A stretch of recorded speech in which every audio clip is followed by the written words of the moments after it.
उत्तर प्रदेश में 2027 के विधानसभा चुनावों की बिसात अब भी से बिछनी शुरू हो गई है। समाजवादी पार्टी के मुखिया अखिलेश यादव जहां पीडीए यानी पिछड़े, दलित और अल्पसंख्यकों के नारे के दम पर सत्ता में वापसी का दावा कर रहे हैं, वहीं बीजेपी ने इस मोर्चेबंदी पर सीधा और तीखा पलटवार किया है। गाजीपुर पहुंचे उत्तर प्रदेश सरकार के आयुष राज्य मंत्री दयाशंकर मिश्र दयालु ने अखिलेश यादव पर बड़ा हमला बोला है। मंत्री दयालु ने साफ शब्दों में कहा कि अखिलेश यादव सिर्फ पीडीए के नाम पर रोना रो रहे हैं और राजनीतिक बयानबाजी कर रहे हैं, जबकि मुख्यमंत्री योगी आदित्यनाथ की सरकार जमीन पर काम कर रही है। यही नहीं, मंत्री दयालु ने अंतरराष्ट्रीय स्तर पर ईरान और अमेरिका के तनाव के बीच प्रधानमंत्री नरेंद्र मोदी की उस खास अपील का भी जिक्र किया, जो अब देश में एक बड़ा जन आंदोलन बन चुकी है। के बाद पूरे देश में जो जागृति आई है वो आपसे छिपी नहीं है। लोगों ने सार्वजनिक यातायात के सिस्टम का उपयोग करना शुरू कर दिया। कॉमन एक गाड़ी में 5-5 विधायक बैठ के जा रहे हैं, जनप्रतिनिधि बैठ के जा रहे हैं। लोगों ने ई रिक्शा, ई वाहन जो होते इलेक्ट्रिक वाहन है, उनका उपयोग शुरू कर दिया।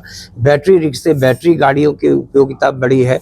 तो कुल मिला के यह समाज में जागरूकता, प्रधानमंत्री जी के कहने के बाद पूरा देश उनकी बातों के लिए, जैसे एक आपने देखा होगा कि समाज में जिस तरीके से गाड़ियों का रेला आपको कम दिख रहा, कार्यक्रमों को घटा दिया गया, सारी वर्चुअल मीटिंग कर दी गई, और जो ऐसी चीज़ें बहुत आवश्यक हैं जो पहले से निर्धारित हैं उन्हीं कार्यक्रमों को छोड़ के, वरना सारे कार्यक्रम मना कर दिए गए हैं। गाजीपुर में आज भारतीय जनता पार्टी के दीनदयाल प्रशिक्षण महाअभियान का भव्य शुभारंभ हुआ। इस कार्यक्रम में मुख्य अतिथि के तौर पर पहुंचे सूबे के आयुष राज्य मंत्री दयाशंकर मिश्र दयालु ने कार्यकर्ताओं में जोश भरा, लेकिन जैसे ही मीडिया ने उनसे विपक्ष और अखिलेश यादव के दावों पर सवाल किया, मंत्री जी के तेवर तल्ख हो गए। उन्होंने समाजवादी पार्टी के 2027 में सरकार बनाने के दावों को हवा हवाई बताते हुए अखिलेश यादव के पीडीए फॉर्मूले को जनता को गुमराह करने वाला बताया। मंत्री दयाशंकर मिश्र दयालु ने सीधे शब्दों में कहा कि अखिलेश यादव के पास जनता के बीच जाने के लिए कोई मुद्दा नहीं है, इसलिए वे सिर्फ एक नाम के पीछे छिपकर राजनीति कर रहे हैं, जबकि बीजेपी सरकार बिना किसी भेदभाव के समाज के हर वर्ग तक विकास योजनाओं को पहुंचा रही है। पॉलिटिकल वॉर के अलावा मंत्री दयालु ने एक और बड़ी बात कही। उन्होंने बताया कि प्रधानमंत्री नरेंद्र मोदी की पेट्रोलियम पदार्थों, खाद्य पदार्थों और सोने की खरीद में कमी लाने की अपील अब देश के लिए एक जन अभियान बन चुकी है। कुछ चीज़ें हैं इस देश में, सबसे ज़्यादा हमारी विदेशी मुद्रा खर्च होती है पेट्रोलियम पदार्थ की खरीद पे। दूसरा जो सबसे मेजर आइटम है वो है खाद्य तेल। उन्होंने खाद्य तेलों के लिए आप अपील की, आपने उसको सुना होगा।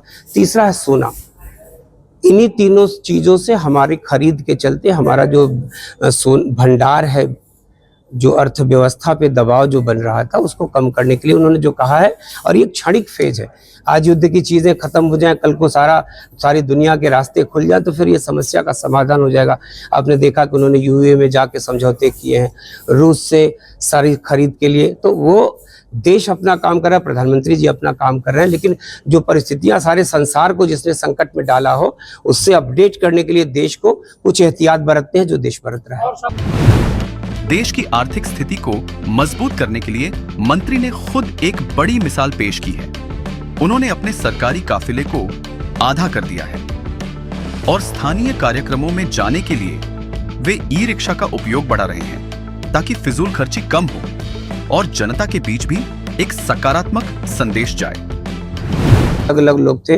मेरे काफिले में सिर्फ 3 गाड़ियां मेरे साथ हैं, एक एस्कॉर्ट है, 2 गाड़ियां हैं। हम सब ने अपने अपने काफिले को हाफ कर दिया। अगर जो 6 गाड़ी से चलता था वो 3 से चल रहा है।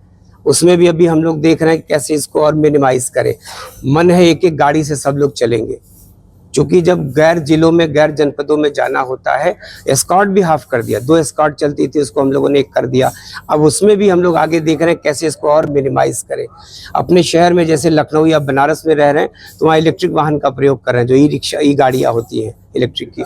तो कुल मिला के परिवर्तन दिखावा नहीं है, और ये सब लोगों ने बड़े सच्चे मन से, हृदय मन से स्वीकार किया। और ये हम सब की भी भावना है कि हम सब भी नहीं करेंगे, हम दूसरों को नहीं समझा सकते। अंतर्राष्ट्रीय परिस्थितियों पर बात करते हुए मंत्री ने कहा कि जब तक ईरान और अमेरिका के बीच तनाव का माहौल है, तब तक वैश्विक आर्थिक दबाव बना रहेगा। ऐसे में सभी देशवासियों को एकजुट होकर सरकार का सहयोग करना होगा।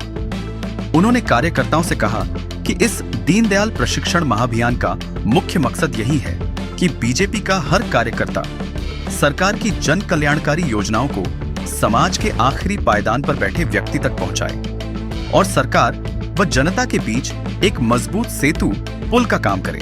साफ है कि गाजीपुर की धरती से मंत्री दयाशंकर मिश्र दयालु ने कार्यकर्ताओं को रिचार्ज करने के साथ साथ विपक्षी खेमे को भी कड़ा संदेश दे दिया है कि विकास के दावों के आगे सिर्फ नारों की राजनीति काम नहीं आने वाली। गाजीपुर से अमर प्रभात के लिए पवन मिश्रा की रिपोर्ट।